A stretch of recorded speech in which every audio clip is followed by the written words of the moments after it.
አምሃራ የሚለው ቃል አም ማለት ሕዝብ ሲሆን ሃራ ማለት ተራራ ማለት ነው።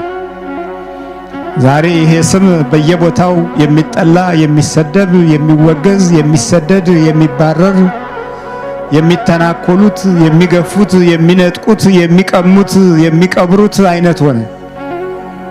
እግዚአብሔር ይማረን።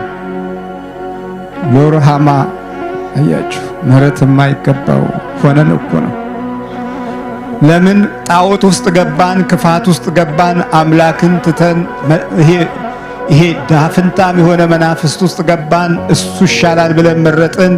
ጊዜያዊ የሆነ ያጋንንት አሰራርን እንደ ድል ቆጠርነው።